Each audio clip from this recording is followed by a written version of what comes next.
Well, I got to follow Gino's act. I don't know how to follow that act. I think. There was a break. Yeah, You yeah. got me already. I mean, if I have to follow his act next year, I probably have to wear a tracksuit and run around the building just to get as much energy as Gino, gives out.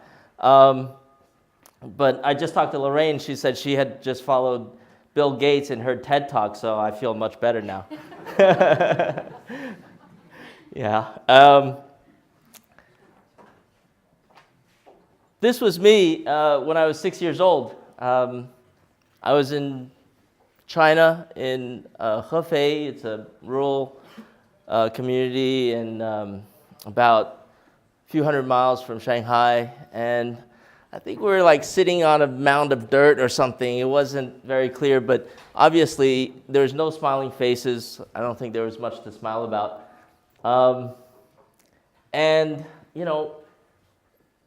And fast forward 30 some odd years, I'm here, in front of you guys, about to tell you about my incredible personal journey, about my entrepreneurial experiences and about my experience on Wall Street. And, and I can only think of what Gino said. This moment is a miracle. This moment is a miracle. And, it's great to be alive. Gino taught me that one too. Because after 20 years in banking and investment, you're kind of stuck in this thing. And, and I've been hanging out with him, and we've been talking about spirituality and enlightenment. And that's, it got me to thinking, it's great to be alive. And, and this is my first time in Germany, first time in Munich. And we'll be going tomorrow to Davos for the first time for the conference and for the parties or whatever. And it's great to be alive, And, I want you to think back to your roots,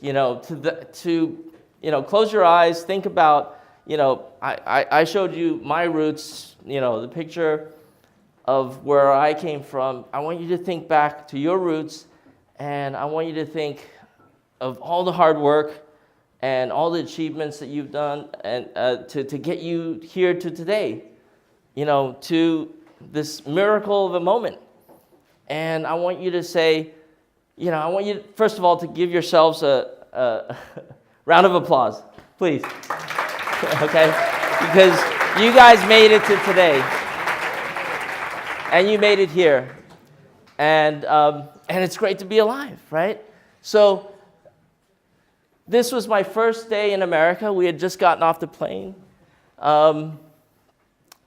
And America, in literal translation in Chinese, is 美国. And 美国 means the beautiful country. And it was the land of opportunity. And back in, I was one of the few people that got out of China after 30 years of isolation. So China was in 30 years of isolation before Deng Xiaoping and Nixon. I had no idea why they let me out, but I found out later that it was because China had finally come out of isolation and they had let the first batch of people out. And I was one of the lucky few to get out. And, that was my first day. I was like, what the heck is going on? I have no idea. Where am I? We don't speak any English. And this was my first day at school. And notice the smile, because I'm like so happy because we moved from this to my aunt's place in Palos Verdes, California, which is like the Beverly Hills of America, right? It's this great, rich community on top of a hill. She's got this great big house. My Aunt Winnie and Uncle David, they welcomed us like their own kids. And we were living in this great big house, and we were going to school for the first day. What's there not to be happy about? I mean, But after a while, we didn't want to overstay our welcome. We wanted to kind of move out on our own. And it was just my mother and my brother and I.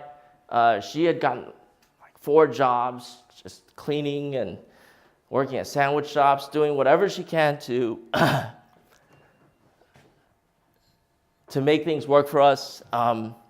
We kind of invited my father back into the family because he'd never been part of our relationship. He never took care of us. And then we kind of figured out after a while why we didn't have him in our lives. He was pretty abusive, and one night, he was so abusive that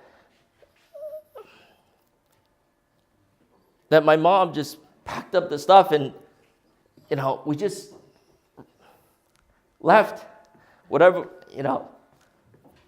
and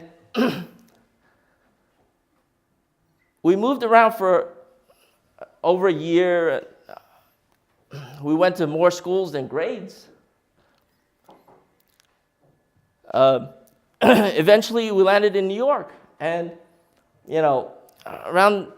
I got my first job as a newspaper delivery boy, and that was me kind of on a Sunday morning at 6:30 a.m. wondering, what the hell, why do I have to deliver newspapers and try to make money when all my friends are, still sleeping or watching cartoons, having a great time? I'm like, oh, geez, this is ridiculous. But actually, that was one of the best jobs I had. I learned how to sell. I learned how to talk to people. I think I sold the most new subscriptions, so I got like a new baseball mitt and tickets to the game and stuff, and it was just a great experience. Every weekend, we had to work in my uncle's restaurant. We moved to New York. They took us in like their own family, and we had to work every weekend at the restaurant. And this is how we spent every weekend, every holiday, and every New Year's. I mean, every New Year's, our restaurant had a big celebration. And all my friends would come with their beautiful families, and they would have a great time. And we'd be working, and, that was our great time. And at some point, right around high school, you start to understand, you start asking yourself, how do I make a difference? How do I change things? How do I get my family out of this death spiral? And so I asked my uncle, and he said, I said, how do I get out of this? And he said, I said, how do all these people get so successful and have these beautiful families and beautiful cars and and he told me, most of them worked on Wall Street. And I said, what is Wall Street? What is that? That's fantastic. Whatever that is, I don't even know what it is, but I want to do that. That is something that I'm going to do. And so from that day on, I think I was around 15 years old. From that day on, every single day I watched a few hours of CNBC, which was called FNN at that time. I read newspapers. I had these chart books. I went to the library. My friends made fun of me because, I was pretty odd. And, and so, that's what I did every day. I stared at the TV. I had no idea what they were talking about. But eventually, I started to understand. And this was from my college essay, it says, my goal is to someday be the owner of my own investment firm. So that was my goal. And I wrote that when I was 18 years old, applying for college. I think that's what got me into college, actually, because, I didn't really have the best grades or anything because I had to work and stuff and all that other stuff, right?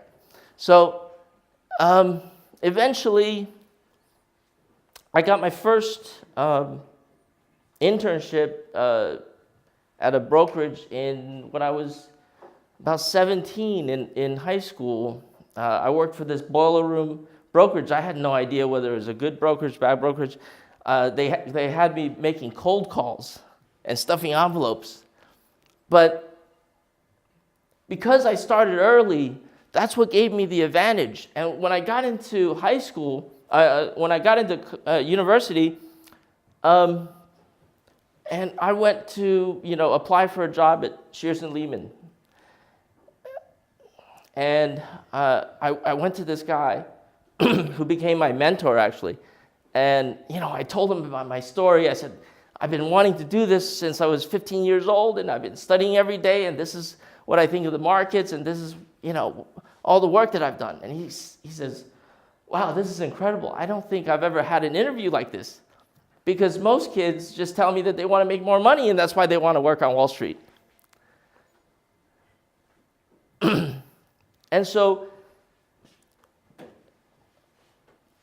this was my first Wall Street experience. I had an internship at JP Morgan.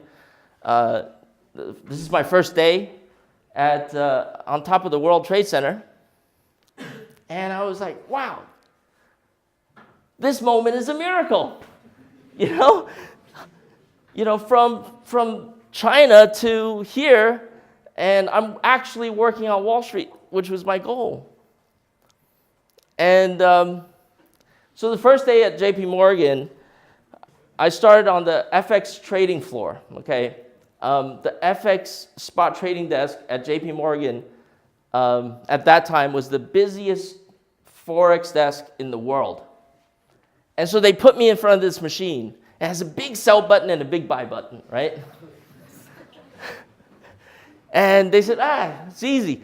Just push sell when I say sell and push buy when I say buy. So just simple, right? I said, wow, this is great. It's like a giant video game, right? So I love video games. I never had any money. All of a sudden, I'm pushing buttons that were $20 million every time I pushed it. That's great. This is awesome. And except for the fact that there were 3 terms for buy and 3 terms for sell. So they said, well, anytime I say any of these terms, within a split second, you have to push the right button.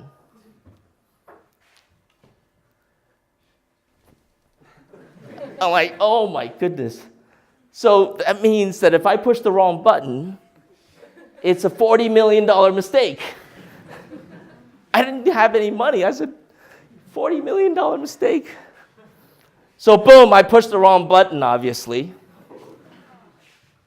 And my boss goes, step into my office. I said, oh shit.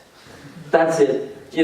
I've been working so hard all my life to get to this point, and that's it. My life is over. My Wall Street career is over because I pushed the wrong button.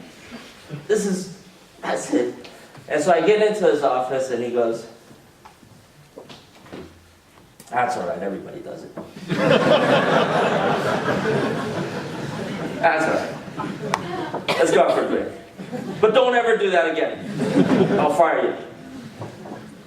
And so I never did that again.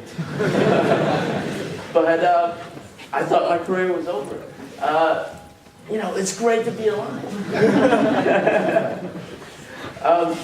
So I started with Credit Suisse, and I became a prop trader, which we traded around the bank's money. And this was in the late 90s with my boss from Credit Suisse. And this was our first trip to China. We started trading Chinese B shares before anybody even knew what they were. I mean, the China stock market, it's a communist country. The stock market was just opening to foreigners. And we made $1 million that year trading Chinese B shares, which nobody even knew what it was. eventually, I went on to work for UBS. I moved to Asia in 1998 when hedge funds were just starting to trade Asia. And all the big hedge funds started to trade Asia, and I came over, and I was covering the hedge funds. And eventually I went to Deutsche Bank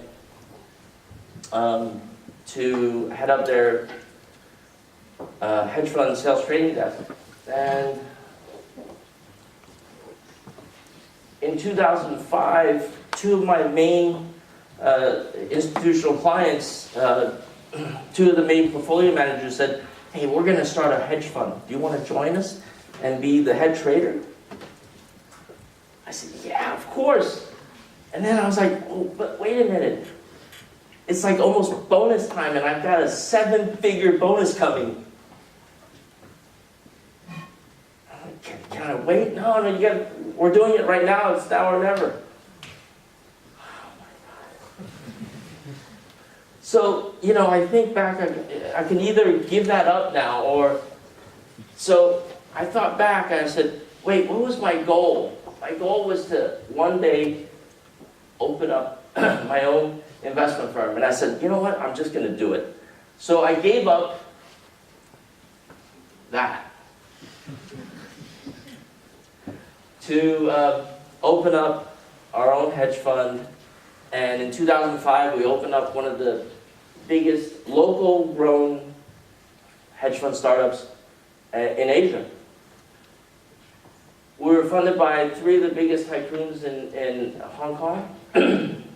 We had a couple of great years, and we actually gave back all the money in the summer of 2008, right before the global financial crisis. So they were obviously pretty happy with us. You never want to piss off some tycoons. And so we gave back, and they were happy with us because we were one of the only ones that actually gave back their money in one piece. A few months later, I had this crazy idea of starting out an institutional brokerage with some other partners. And this was like in the middle of the crisis. And Lehman hadn't gone down yet because nobody thought that they were going to let Lehman go. And so we're like, it's all right, we're going to start it. They're not going to let Lehman go. So we started the company, and everybody told us we were crazy. What are you starting a brokerage in the middle of the financial crisis? Are you nuts? My mother called me up and said, "Are you crazy?" In Chinese. And so, we started off. The first few months, we had no business at all. Lehman had gone down, and we're just like, I should have listened to my mom, Who was I thinking? Why did I start this thing? We had no business. By February or so, we still had no business, but what we realized was that all the other small and medium-sized firms had closed down because they had much bigger cost bases than we did. And we were just starting out. We had 6 people. We had a low cost base, so we were just writing it out while everybody shut down around us. And by March 2009, when the markets turned, we had more business than we could ever handle. It was just insane. We went from 0 revenues, literally, to $30 million of revenues, from 6 employees to 40 some odd employees within 2 years. We had the best employee retention in the whole industry. And this industry, you turn around like every few months. And that's something I was really proud of. And so we sold the firm in 2011. I finally left the firm in 2014, and which was the 20-year anniversary of being in Wall Street or being in finance. And so I said, what the heck am I going to do now, right? I'm going to think of something new to do. And I started reading because, you know, when you're in the financial markets, you don't even read anymore because you're always just staring at the screen and you're just this tunnel vision, you know, and in this tunnel vision. And so I started reading again. I started Peter Diamandis. I read that. I said, that's profound. This is a great quote. I gotta do that. I said, that's profound. That sounds like a great idea. I gotta do that. That sounds like a great idea. You know, kept on reading and watching videos. And then I, you know, kept on reading and watching videos. MIT Media Labs. Joy Ito. Incredible things there. MIT Media Labs. They do incredible things. Education is what people do to you. Education is what people do to you. And learning is what you do to yourself. Wow. I said, that's what happened to me when I was 15 years old. That's what happened to me when I was 15 years old. I found this out when I was 15 years old, and I never heard of anybody say it that way, but that's exactly what I experienced. And so, you know, I started a company last year. And so I started a company last year called the Global Community for Learning. And the global we're focused on young children and providing we're focused on young children and providing a one-size-fits-one learning experience rather than a one-size-fits-all education system. This is a great quote. This is a great quote. Don't ask kids what they want to be when they grow up. Don't ask kids what they want to be when they grow up. But what this changes the whole conversation from this changes the whole conversation from who do I want to work for to what do I need to learn to be able to do that. To what do I need to learn to be able to do that. And that is what I did. My company. That is what we want kids. My company to feel. That is what we want kids. We want them to feel, discover their passion, and to learn. We want them to discover their passion at a very young age. And so. A few months ago, I met up with he's a Harvard professor from. He's a Harvard professor. I met him and his wife. I started talking about Excel Hub, and I started talking about Excel Hub and this new company that I created. I got all excited and started going off. I got all excited. I started going off, and he within a few minutes he sat there listening. I got it. I know exactly. And within a few minutes he goes. I got it. I know exactly what you're talking about. That happened to me. I know exactly that happened to me. And then all of a sudden, I know exactly where you're going. And then all of a sudden, his brain started drawing diagrams. And then he started drawing diagrams, and this is great. Telling me things. This is great really because I hadn't been able to visualize what I was trying to do. But visualize what I was trying to do. But literally, I drew these diagrams and everything and visualized everything that I was talking about. When I started out when I was 15, this is where I started out when I was 15, and this is where I was running from, right? I started out when I was 15. I started out earlier than most people. I was 20. And so by the time, and other people were just starting out when they're 20, and other people were just starting out when they're 20, right before you graduate university. I was already way ahead. I'm kind of retiring. And so by the time I'm 40, I'm kind of retiring and moving on to the next thing, education, and everybody else is still trying to follow. And so he says, everybody has.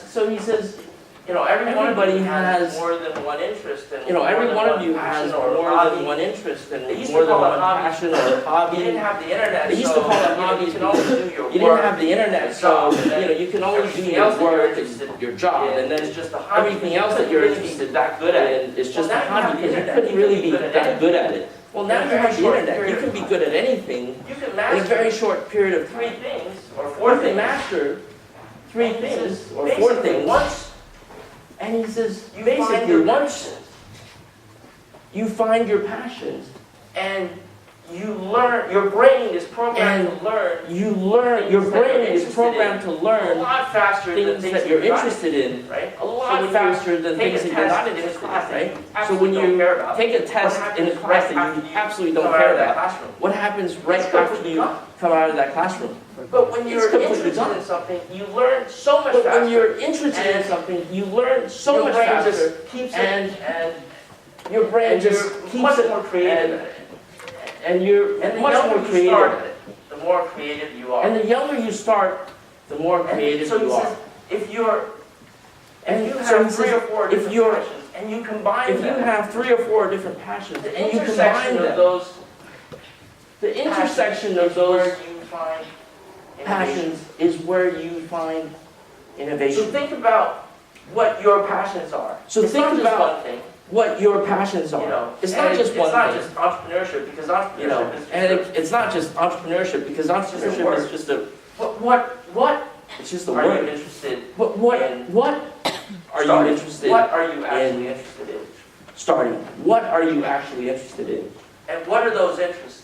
Because it's those interests. And what are those interests? That intersection those interests is where you will find that innovation. Intersection is where you will find innovation. Nobody's ever been able to explain it, even though I knew nobody's ever been able to explain it, even though I knew it in my head, but nobody was able to explain it. So this is kind of Hub. You know, I have other diagrams for other ideas in my head. You know, I have other diagrams for other ideas in my head. It's my love for business and finance and networking. My love for business and finance and networking and education. My personal experience and education. Technology and innovation. And I love technology and innovation. So this is combined is what makes for him. He loved medicine. For him, he loved medicine. Genius in math, so he was a child genius in math, so he didn't have to work too hard at that. But and he was a physicist. This is what he created. And so when he combined these, nobody else had thought of what he made. This is his invention. This is his innovation. This is called a DTI, and it's basically a live MRI of your brain or of your heart. Start early. Of your inner working. Because the earlier you start, the more creative you are. The blood is flowing more live time. This is what he created from his Think about what you really love to do. Nobody else has thought of this. And this is his Put those things together. This is his innovation. Build your story. Tell people where you come from. The keys to success. Because that's actually your purpose. Right? And when people believe the earlier you start, the more creative you are, the more of a head start you have. You can make whatever innovation that's coming. Be innovative. Think about what you really love to do. And put those things together. Because that's innovation. Build your story. Tell people where you come from, what your story is. Because that's actually your purpose. And when people believe that you have a purpose, they will believe in you that you can make whatever innovation that's coming from your head, you can make that into a reality. And once you have your story, connect with the community. Because you need help. And lastly, never give up.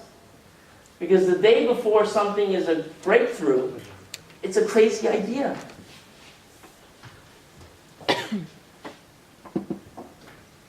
I'll leave you with a final quote. Thank you.